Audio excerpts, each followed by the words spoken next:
ಈ ಜಗತ್ತು ಖಂಡಿತ ಸೆಲೆಕ್ಟ್ ಹೊಡೆಯುತ್ತೆ. ನೀವು ಎಂತ ಅತ್ಯುತ್ಕೃಷ್ಟವಾದ ಜಾಗದಲ್ಲಿ ಇದೀನಿ ಅಂತಂದ್ರೆ ಮೈಸೂರು ಅಂದ್ರೆ ನಮ್ ಗೆಳೆಯ ಹೇಳ್ತಾ ಇದ್ದ ನಿನ್ನೆ ಅರಮನೆ, ಜೂ ಗಾರ್ಡನ್, ARS ಮರಿಮಲ್ಲಪ್ಪ ಅಂತ.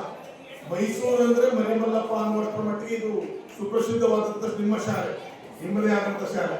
ಇಲ್ಲಿ ಇವತ್ತು ಅಕ್ಕನ ಮಾತೊಂದನ್ನು ಹೇಳಿ ನಾನು ಮಾತು ಮುಗಿಸ್ತೀನಿ. ಅಕ್ಕ ಒಂದು ಮಾತು ಹೇಳ್ತಾಳೆ, ಆಲಿಕಲ್ಲು ನೀರಲ್ಲಾಯಿತು, ಉಪ್ಪು ನೀರಲ್ಲಾಯಿತು, ಮುತ್ತು ನೀರಲ್ಲಾಯಿತು. ಆಲಿಕಲ್ಲು ಕರಗಿದ ಕಂಡೆ, ಉಪ್ಪು ಕರಗಿದ ಕಂಡೆ, ಮುತ್ತು ಕರಗಿದ ಕಾಣಲಿಲ್ಲ ಮಲ್ಲಿಕಾರ್ಜುನ ಅಂತ. ನೀವು ನೀರಿನ ಆಲಿಕಲ್ಲುಗಳಾಗಬಾರ್ದು, ಉಪ್ಪು ಆಗಬಾರ್ದು, ಸ್ವತಃ ಮುತ್ತಾಗಬೇಕು. ಆಗ ಮೌಲಿಕವಾದಂತ ಬದುಕು ಬಾಳ ನಿಮ್ದಾಗುತ್ತೆ.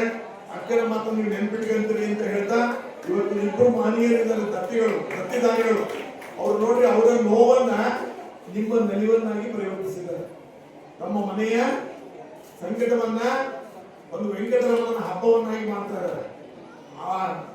ಅವರ ಹಿರಿಕರ, ಅವರ ನೆನಪಿಟ್ಟುಕೊಳ್ಳಬೇಕಾದವರ, ಅವರ ಬದುಕಿನ ಅವಿಭಾಜ್ಯ ಅಂಗವಾಗಿದ್ದಂತ ಮಹನೀಯರ ಹೆಸರುಗಳಲ್ಲಿ ದತ್ತಿ ದಾನಗಳನ್ನು ಕೊಟ್ಟು ಇವತ್ತೊಂದು ಇಂಥ ಸುಂದರವಾದ ಸಮಾರಂಭಕ್ಕೆ ಕಾರಣರಾಗಿ ನಮಗೊಂದು ಆದರ್ಶವನ್ನ, ಮಾದರಿಯಿಂದ ನಮ್ಮ ಮುಂದೆ ಇಟ್ಟಿದ್ದಾರೆ. ಅವರಿಗೆ ನಾನು ಅಖಿಲ ಭಾರತ ಶರಣ ಸಾಹಿತ್ಯ ಪರಿಷತ್ ಎಲ್ಲ ಪದಾಧಿಕಾರಿಗಳ ಪರವಾಗಿ ಮತ್ತು ನಮ್ಮ ಮೈಸೂರು ನಗರದ ಘಟಕದ ಪರವಾಗಿ ಧನ್ಯವಾದಗಳನ್ನ, ವಂದನೆಗಳನ್ನ, ಅಭಿವಂದನೆಗಳನ್ನ ಜೊತೆಗೆ ಸಾವಿರದ ನೆನಕೆಗಳನ್ನ ಸಲ್ಲಿಸ್ತಾ ಇದ್ದೇನೆ. ಇವರ ಸಂತತಿ ಸಾವಿರವಾಗಲಿ, ಅವರ ಕುಟುಂಬ ಸದಾ ಸರ್ವದ ಸುಖವಾಗಿರಲಿ ಎಂಬುದು ನಮ್ಮೆಲ್ಲರ ಹಾರೈಕೆ. ನೀವು ಒಂದು ದೊಡ್ಡ ಚಪ್ಪಾಳೆ ತೆಗೆದುಕೊಂಡಿದ್ದಾರೆ. ಈ ಸಮಾರಂಭ ಅತ್ಯಂತ ಪ್ರಮುಖವಾಗಿದೆ.